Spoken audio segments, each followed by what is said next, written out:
For our next story, we head to Wakefield High School, the latest county school to get a major renovation.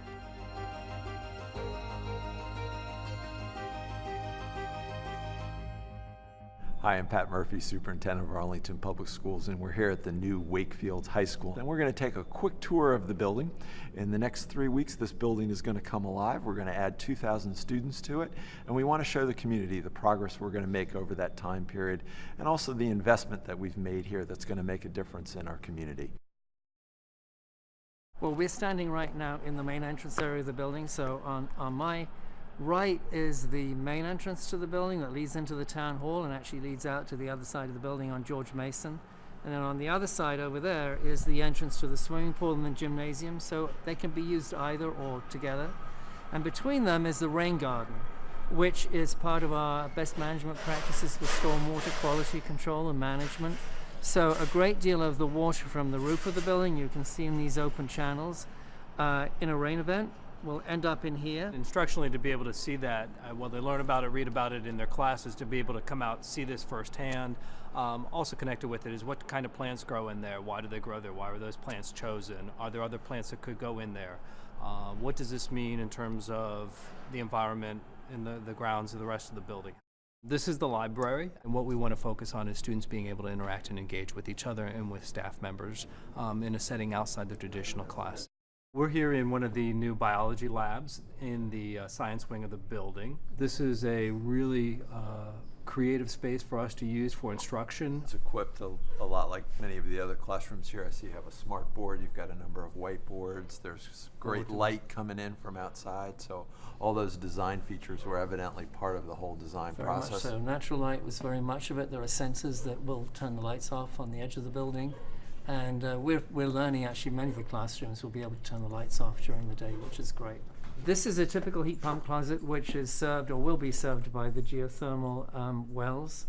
The idea of this is they're outside the classroom so that they can be serviced and maintained without going into the classroom. What do we see as a potential cost savings? So the energy model for the building shows a saving of about 47% over the baseline. Right. So this building, when it opens, is likely to be the most energy efficient building in Arlington County. Are students going to have an opportunity to have demonstration sites? Yes, there's going to be a dashboard in the main lobby that shows how the building's performing in relation to the weather and the climate. Yeah. And we also have, right above here, we have a whole array of solar collectors that will be contributing to the power of the building. So continuing on with the theme of alternative energy, we're here on the roof of the building.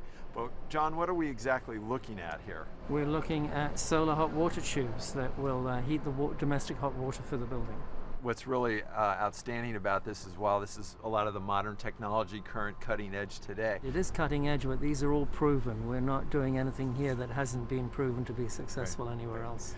How do students interact with these things? The science classes that are focusing on environmental science and environmental protection, that this is like a hands-on living experiment with solar and renewable power, that they can take advantage of this, learn about it. And this is really a reflection not only of our school system and the teachers, but I think it's a big reflection of our community in recognizing the fact that we've got to look for these alternative energies. So we're walking along the main route that connects the entrance from George Mason Drive to the entrance off the bus drop-off and the parking lot. It's one straight run all the way through with a town hall in the middle that makes the absolute center of the school, which was a very important part of the whole building level planning committee process, community input. They wanted to have a heart of the school where everybody could gather. And it's also been designed in such a way that we can close this area off with restrooms, entrances, so that again, this can be used by the community when it's not being used by the school.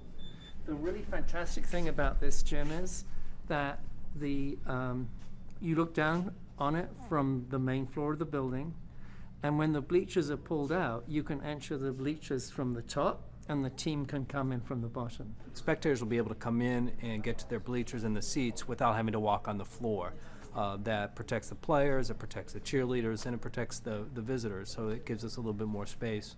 And this space is designed to contain the whole school community, parents as well. So this is really the main assembly space of the school. There are all these windows all the way around on three sides from the second floor from a corridor space, so they can look in from up here without even being seated. And you're about to walk into the auxiliary gym, which is over here. The architects designed this very carefully.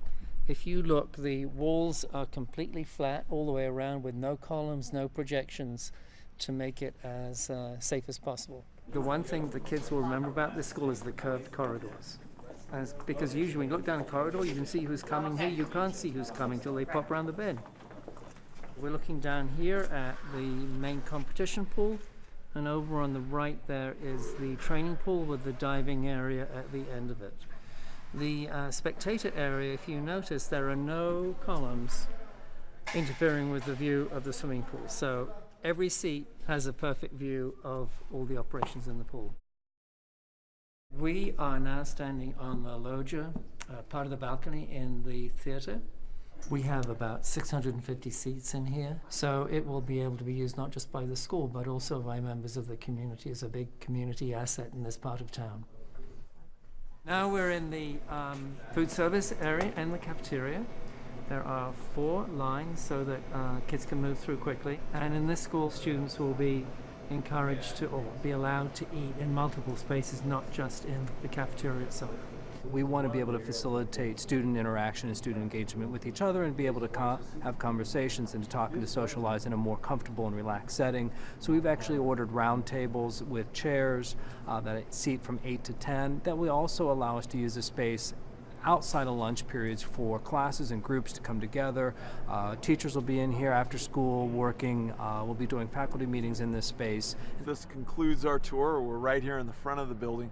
What can we look forward to, Chris? What's going to happen here over the next 3 weeks? Well, we hope to begin moving in later this week to early next week. We will be welcoming teachers back starting on the 19th. And then starting the week of the 26th, we actually have planned student orientations for all students to be able to come back and do a brief presentation in the auditorium and then some self-guided tours. They should have their calendar by then. We've given them we're going to be mailing them a little guide sheet to help them plan their day so that everybody kind of has some idea what to do on the first day of school when we hope to welcome you back. You see about 1,500 students and 200 faculty members taking advantage of this space. That piece was produced by our good friends and colleagues at Arlington Public Schools. And to see more of their great work and to keep up with everything going on during the school year, make sure you visit the school website at apsva.us.